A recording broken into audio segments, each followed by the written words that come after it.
मित्रों, सनातन धर्म में पुनर्जन्म की अवधारणा बहुत ही गहन और रहस्यमयी है। श्रीमद् भागवत गीता में स्वयं भगवान श्री कृष्ण अर्जुन से कहते हैं कि जातस्य ध्रुवो मृत्यु ध्रुवम जन्म मत्स्य च, अर्थात जो जन्म लेता है उसकी मृत्यु निश्चित है और जो मरता है उसका पुनर्जन्म भी निश्चित है। लेकिन एक जटिल प्रश्न यह उठता है कि क्या आत्मा का उसी कुल में पुनर्जन्म संभव है? क्या आत्मा अपने ही कुल में बार बार जन्म लेकर अपने अधूरे कर्मों को पूरा करती है? क्या कोई आत्मा अपने पाप या पुण्य के कारण अपने ही वंश में वापस आ सकती है? मित्रों, इस वीडियो के माध्यम से हम आपको महाभारत काल से छुपे इस रहस्य को विस्तार से बताएंगे। मित्रों, कहा जाता है कि इस कथा को सुनने मात्र से व्यक्ति के करोड़ों पाप नष्ट हो जाते हैं। इसलिए आपसे अनुरोध है कि इसे ध्यानपूर्वक और अंत तक देखें। साथ ही इस वीडियो को लाइक करें और कमेंट में जय श्री हरि विष्णु लिखकर ईश्वर के प्रति अपना आभार व्यक्त करें। तो चलिए शुरू करते हैं आज की ज्ञानवर्धक प्रस्तुति। मित्रों, यह कथा महाभारत काल से जुड़ी है और स्वयं भगवान श्री कृष्ण इस रहस्य को उजागर करते हैं। महाभारत का युद्ध समाप्त हो चुका था। धर्मराज युधिष्ठिर ने हस्तिनापुर का शासन संभाल लिया था। पांडवों ने राज्य को धर्म के मार्ग पर चलाने की पूरी कोशिश की, लेकिन उनके मन में अभी भी कई आध्यात्मिक प्रश्न थे। युद्ध के दौरान उन्होंने अपने परिवार के कई सदस्यों को खो दिया था। भीष्म पितामह, अभिमन्यु, द्रोणाचार्य, कर्ण और स्वयं श्री कृष्ण की इच्छा से कौरव वंश का नाश हो गया था। यह सब देखकर युधिष्ठिर के मन में गहरी जिज्ञासा उत्पन्न हुई। एक दिन वे अपने भाइयों भीम, अर्जुन, नकुल और सहदेव के साथ महर्षि वेदव्यास के आश्रम पहुंचे। वहां उन्होंने श्रद्धापूर्वक महर्षि के चरणों में प्रणाम किया और अपनी शंका व्यक्त की। युधिष्ठिर ने कहा, गुरुदेव, आपने हमें धर्म, कर्म और पुनर्जन्म के गूढ़ रहस्यों की शिक्षा दी है, लेकिन एक प्रश्न मेरे मन को परेशान कर रहा है। क्या एक ही कुल में पुनर्जन्म संभव है? क्या कोई आत्मा अपने ही कुल में बार बार जन्म ले सकती है? मित्रों, तब महर्षि वेदव्यास ने युधिष्ठिर की ओर गहरी निगाहों से देखा। वे जानते थे कि युधिष्ठिर कोई साधारण व्यक्ति नहीं है। वे स्वयं धर्मराज के अवतार थे, जिनका हृदय सदैव सत्य की खोज में लगा रहता था। उन्होंने कुछ क्षण ध्यान किया और फिर गंभीर स्वर में बोले, धर्मराज, यह प्रश्न जितना सरल लगता है उतना ही गहरा और रहस्यमय भी है। पुनर्जन्म के नियम अपरिवर्तनीय हैं, लेकिन कभी कभी कोई आत्मा विशेष परिस्थितियों में अपने ही कुल में बार बार जन्म लेती है। ऐसा तब होता है जब उसके अधूरे कर्म उसी कुल से जुड़े होते हैं, या जब उसने अपने पिछले जन्म में कोई विशेष संकल्प या फल प्राप्त किया होता है। युधिष्ठिर और उनके भाई ध्यानपूर्वक सुन रहे थे। महर्षि वेदव्यास ने आगे कहा कि पुनर्जन्म के 3 कारण होते हैं। पहला, प्रारब्ध कर्म। पहले किए गए कर्मों का फल अगले जन्म में अवश्य मिलता है। दूसरा, संस्कारों का प्रभाव। जब किसी आत्मा की गहरी यादें या भावनाएं अधूरी रह जाती हैं, तो वह जन्म के लिए उसी स्थान की ओर आकर्षित होती है। तीसरा, ऋण। यदि किसी आत्मा का किसी कुल या परिवार से गहरा संबंध है, तो वह वहीं दोबारा जन्म ले सकती है। यह संबंध प्रेम, घृणा, पाप या पुण्य के रूप में हो सकता है। युधिष्ठिर ने आगे पूछा, गुरुदेव, क्या ऐसा कोई उदाहरण है जिससे यह सिद्ध हो सके कि आत्मा अपने ही कुल में जन्म लेती है? महर्षि वेदव्यास उन्होंने मुस्कुराते हुए कहा, हाँ, मैं आपको एक घटना बताने जा रहा हूं जो स्वयं भगवान श्री कृष्ण के समय में घटित हुई थी। यह कथा द्वारका के एक ब्राह्मण और अर्जुन के व्रत से जुड़ी हुई है। इस कथा में पुनर्जन्म का एक रहस्यमय उदाहरण मिलता है। मित्रों, यह सुनकर पांडवों की जिज्ञासा और भी बढ़ गई।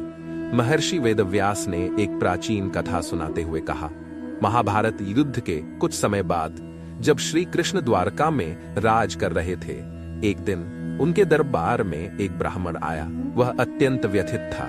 उसने भगवान श्री कृष्ण के पैर पकड़ लिए और रोने लगा। युधिष्ठिर और पांडव ध्यान लगाकर सुन रहे थे। महर्षि ने आगे कहा कि ब्राह्मण की समस्या अजीब थी।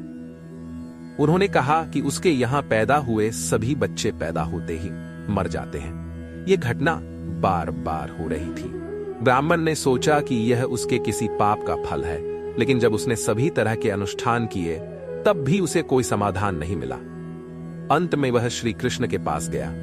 मित्रों, यह सुनकर युधिष्ठिर के मन में जिज्ञासा उत्पन्न हुई। गुरुदेव, क्या श्री कृष्ण ने ब्राह्मण की समस्या का समाधान किया? महर्षि वेद व्यास ने उत्तर दिया, हाँ, लेकिन इस घटना में एक गहरा रहस्य था। ब्राह्मण की यह मृत्यु कोई साधारण घटना नहीं थी, बल्कि यह पुनर्जन्म और कर्म के बंधन से जुड़ी थी। जब अर्जुन को इस घटना के बारे में पता चला तो उन्होंने ब्राह्मण को वचन दिया कि वे स्वयं उसकी अगली संतान की रक्षा करेंगे।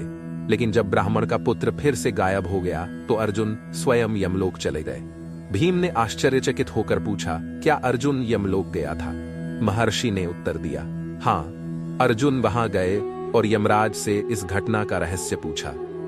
तब यमराज ने उन्हें बताया कि यह ब्राह्मण कोई साधारण आत्मा नहीं है। यह आत्मा पहले भी इसी परिवार में जन्म ले चुकी है और अपने कर्मों के कारण इसे अपने ही परिवार में बार बार जन्म लेना पड़ रहा है। मित्रों, युधिष्ठिर और पांडव अब इस कथा में पूरी तरह डूब चुके थे।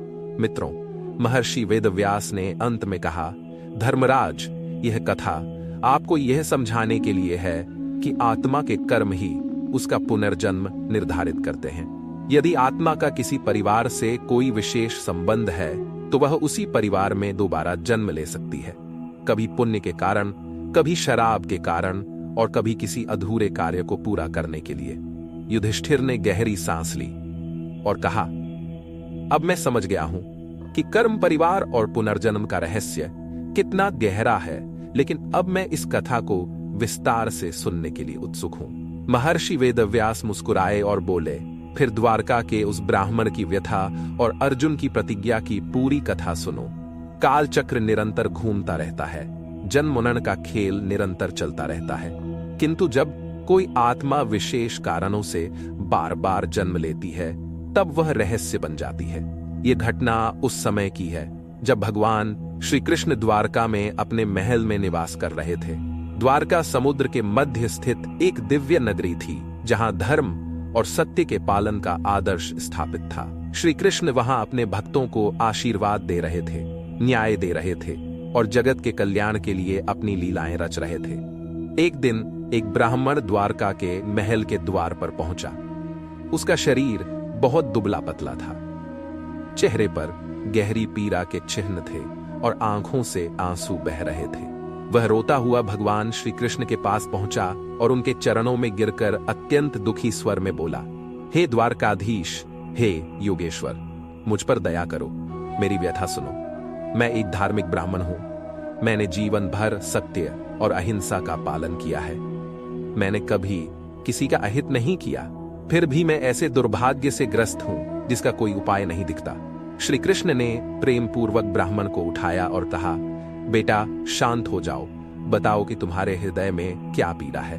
ब्राह्मण ने आंसू पोंछे और कांपती हुई आवाज में कहा, हे माधव, मेरे जितने भी पुत्र हुए वे सब जन्म लेते ही मर गए। ऐसा मेरे साथ 5वीं बार हुआ है। मैं एक पिता हूं जिसने अपने पुत्र को जन्म लेते ही अपनी गोद में बेजान पाया। क्या यह मेरे पिछले जन्मों के पापों का फल है? क्या मेरी आत्मा किसी शराब से बंधी है? मेरे पुत्र इस दुनिया में आते ही क्यों चले जाते हैं? मित्रों, ब्राह्मण की यह व्यथा सुनकर पूरी द्वारिका में हलचल मच गई। वहां उपस्थित सभी नागरिक ब्राह्मण की व्यथा देखकर व्यथित हो गए। लोग आपस में चर्चा करने लगे कि क्या यह ब्राह्मण किसी शापित परिवार से है? क्या यह भगवान की कोई विशेष लीला है? क्या किसी ऋषि या देवता ने इसे शराब पिलाई है? वहां उपस्थित सभी लोग बोले। लोग सोच रहे थे कि जब भगवान श्री कृष्ण स्वयं इस धरती पर मौजूद हैं, तो एक भक्त को इतना कष्ट क्यों हो रहा है? क्या इस ब्राह्मण के भाग्य में ऐसा कष्ट लिखा है? ब्राह्मण अत्यंत दुखी और बेचैन था। उसका हृदय इतनी पीड़ा से भर गया कि वह क्रोधित होकर बोला, हे यादव श्रेष्ठ, आप नारायण के अवतार हैं। आप ही भूत, वर्तमान और भविष्य को देखने वाले हैं। आप संसार की रक्षा करते हैं, फिर भी आपने मेरी पीड़ा देखी और चुप रहे। हे माधव, यदि आप मेरे पुत्र को वापस नहीं ला सके तो मैं संपूर्ण द्वारका को श्राप दे दूंगा कि यहां किसी भी कुल में पुत्र जन्म नहीं लेगा। ब्राह्मण के इस क्रोधित कथन को सुनकर वहां उपस्थित सभी लोग भयभीत हो गए। उसी समय पांडवों में श्रेष्ठ गांडीवधारी अर्जुन वहां उपस्थित थे। उन्होंने ब्राह्मण की पीड़ा सुनी और स्वयं आगे आकर प्रतिज्ञा ली। हे ब्राह्मण, आप व्यथित न हो। मैं अपने गांडीव की शपथ लेकर कहता हूं कि यदि इस बार आपका पुत्र जन्म लेने के बाद भी जीवित नहीं बचा तो मैं स्वयं अग्नि में प्रवेश कर अपने प्राण त्याग दूंगा। श्री कृष्ण ने अर्जुन की ओर देखा और मंद मंद मुस्कुराए। वे जानते थे कि इस घटना के पीछे कोई गहरा रहस्य छिपा है। जब अर्जुन ने यह प्रतिज्ञा ली तो श्री कृष्ण ने एक रहस्यमयी मुस्कान दी। उनकी आंखों में एक दिव्य चमक थी, मानो उन्हें पता हो कि आगे क्या होने वाला है। अर्जुन ने ब्राह्मण से कहा, हे ब्राह्मण, इस बार जब तुम्हारा बच्चा जन्म ले तो मुझे बुला लेना। मैं अपनी दिव्य शक्तियों से उसकी रक्षा करूंगा। कोई भी उसे मार नहीं पाएगा। ब्राह्मण को अब अर्जुन पर विश्वास हो गया था। उसने श्री कृष्ण के चरणों में प्रणाम किया और अपने घर लौट आया। लेकिन क्या इस बार भी वही होगा जो पिछली 5 बार हुआ था? क्या अर्जुन अपना वचन निभा पाएगा या इस घटना के पीछे कोई दैवीय खेल चल रहा था? क्या अर्जुन अपना वचन पूरा कर पाएगा? अब सबकी निगाहें उस दिन पर टिकी थीं जब ब्राह्मण के बच्चे का जन्म होगा। द्वारका के नागरिक भी उत्सुक थे, क्योंकि यह न केवल एक पिता की पीड़ा थी बल्कि पुनर्जन्म और कर्म के रहस्यों से जुड़ी एक महत्वपूर्ण घटना भी थी। दोस्तों, लेकिन जब ब्राह्मण का बेटा दोबारा जन्म लेने के बाद गायब हो गया तो अर्जुन ने अपना वादा पूरा करने के लिए उसे खोजने का फैसला किया। अर्जुन ने अपनी दिव्य दृष्टि और गांडीव धनुष की शक्ति से ब्राह्मण के नवजात पुत्र की रक्षा के लिए हर संभव उपाय किए। उन्होंने अपने धनुष के रक्षा चक्र से ब्राह्मण के घर की रक्षा की, लेकिन जब बालक का जन्म हुआ तो वह फिर रहस्यमयी तरीके से गायब हो गया। ब्राह्मण ने क्रोध में आकर अर्जुन को ताना मारना और विलाप करना शुरू कर दिया। हे अर्जुन, तुमने कहा था कि तुम मेरे पुत्र की रक्षा करोगे, लेकिन वह फिर भी खो गया। क्या तुम्हारी प्रतिज्ञा व्यर्थ हो गई? अर्जुन को अपनी शक्ति पर बहुत विश्वास था। उसने प्रतिज्ञा की कि जब तक वह इस रहस्य को सुलझा नहीं लेता तब तक वह निष्क्रिय नहीं बैठेगा। मित्रों, फिर अर्जुन सबसे पहले इंद्रलोक गए। वह स्वर्गलोक गए और देवराज इंद्र से पूछा, हे देवराज, क्या यहाँ ब्राह्मण मित्र का पुत्र है? इंद्र ने उत्तर दिया, नहीं पार्थ, यह रहस्य तुम्हारी कल्पना से परे है। यह कोई साधारण घटना नहीं बल्कि पुनर्जन्म और कर्म का गहरा रहस्य है। इसे समझने के लिए तुम्हें और गहराई में जाना होगा। इंद्र का संकेत समझकर अर्जुन ने अगला कदम उठाया। वह वरुण लोक गए, फिर कुबेर लोक और अंत में यमलोक के लिए रवाना हुए। अर्जुन अपने दिव्य रथ पर सवार होकर यमलोक के द्वार को पार कर गए। वहां उन्होंने यमराज को देखा, जो धर्म और कर्म के रक्षक थे। यमराज की उपस्थिति बहुत प्रभावशाली थी। उनकी वाणी गंभीर और रहस्यमय थी। अर्जुन को देखकर यमराज बोले, गांडीवधारी अर्जुन, तुम क्यों आए हो? तुम अभी मृत्यु के योग्य नहीं हो। फिर यमलोक कैसे पहुंच गए? अर्जुन वहां पहुंचे और हाथ जोड़कर बोले, हे यमराज, मैं द्वारिका के एक ब्राह्मण के बालक को खोजने आया हूं। मैंने उसे बचाने का संकल्प लिया था, लेकिन वह जन्म लेते ही अदृश्य हो गया। मैं जानना चाहता हूं कि उसका क्या हुआ। यमराज गंभीर हो गए और एक क्षण मौन रहे, फिर बोले, पार्थ, यह कोई साधारण बालक नहीं है। इसका रहस्य तुम्हारे और श्री कृष्ण के काल से भी बहुत पुराना है। यह आत्मा एक मदिरा के कारण अपने ही कुल में बार बार जन्म ले रही है। यह सुनकर अर्जुन चौंक गए। उन्होंने पूछा, हे धर्मराज, कृपया बताइए कि यह आत्मा कौन थी और इसे मदिरा क्यों मिली? यमराज ने अपनी दिव्य दृष्टि से उस आत्मा के पिछले जन्मों को देखा और कहा, यह आत्मा पहले एक महान योद्धा थी, जो द्वापर युग से भी पहले त्रेता युग में पैदा हुई थी। वह राजा नल के पुत्र के रूप में पैदा हुआ था, लेकिन अपने अहंकार और अन्याय के कारण उसे एक ब्राह्मण के मदिरापान से बार बार मृत्युदंड मिला।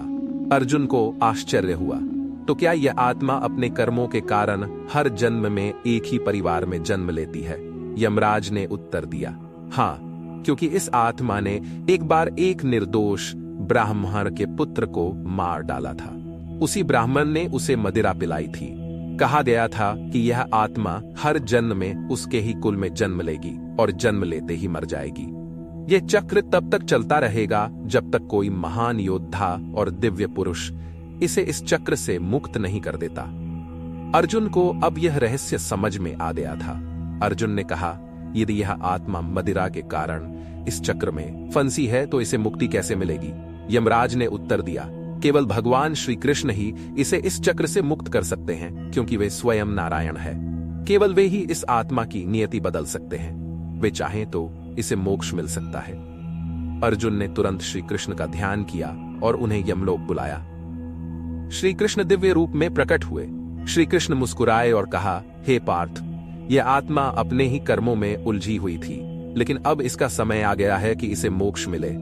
तब श्री कृष्ण ने अपने दिव्य सुदर्शन चक्र से उस आत्मा के बंधन काट दिए। यमराज ने कहा, अब यह आत्मा दोबारा जन्म नहीं लेगी, इसका चक्र समाप्त हो गया है। हे अर्जुन, तुमने इस आत्मा को मुक्त कराने में महत्वपूर्ण भूमिका निभाई है। अर्जुन और श्री कृष्ण ने ब्राह्मण के पुत्र को जीवित कर दिया और उसे द्वारका में अपने महल में रख दिया। जब ब्राह्मण ने अपने पुत्र को जीवित देखा तो वह आश्चर्य और खुशी से भर गया। उसने श्री कृष्ण और अर्जुन को धन्यवाद दिया। अर्जुन समझ गया कि कर्म, पुनर्जन्म और मदिरा का रहस्य कितना गहरा है। यह केवल जीवन का खेल नहीं था, बल्कि आत्मा की एक यात्रा थी जो तब तक जारी रहती है जब तक वह अपने कर्मों से मुक्त नहीं हो जाती। मित्रों, तब श्री कृष्ण ने अर्जुन से कहा, हे पार्थ, यह घटना तुम्हें यह शिक्षा देने के लिए हुई है कि आत्मा अपने कर्मों के अनुसार जन्म लेती है, लेकिन जब कोई सत्य और धर्म के मार्ग पर चलता है तो उसे मोक्ष मिलता है। अर्जुन ने सिर झुकाकर कहा, हे केशव, अब मुझे पुनर्जन्म और कर्म का गहरा रहस्य समझ में आ गया है। सत्य और धर्म आत्मा की मुक्ति का मार्ग है। जब युधिष्ठिर और पांडवों ने यह कहानी सुनी तो वे चकित रह गए। महर्षि वेदव्यास ने कहा, धर्मराज, यह घटना सिद्ध करती है कि पुनर्जन्म सत्य है। यदि किसी का कर्म उसके परिवार या कुल से जुड़ा हुआ है तो आत्मा तब तक बार बार वही जन्म ले सकती है जब तक कि वह मुक्त न हो जाए। यही कारण है कि कुछ लोग अपने पिछले जन्म की यादें संजोए रखते हैं। युधिष्ठिर ने सिर झुका लिया। उन्होंने प्रणाम करते हुए कहा, हे गुरुदेव, अब मेरी शंका का समाधान हो गया। पुनर्जन्म का रहस्य अद्भुत और अद्भुत है, लेकिन धर्म ही इसका एकमात्र समाधान है।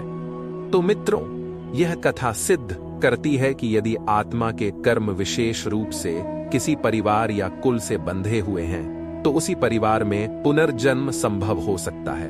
यह रहस्य तो केवल ईश्वर ही जानता है कि कौन कब और कहां जन्म लेगा, लेकिन शास्त्रों में ऐसे कई प्रमाण हैं जो पुनर्जन्म की इस अवधारणा को पुष्ट करते हैं। तो मित्रों, पुनर्जन्म के बारे में आपकी क्या राय है?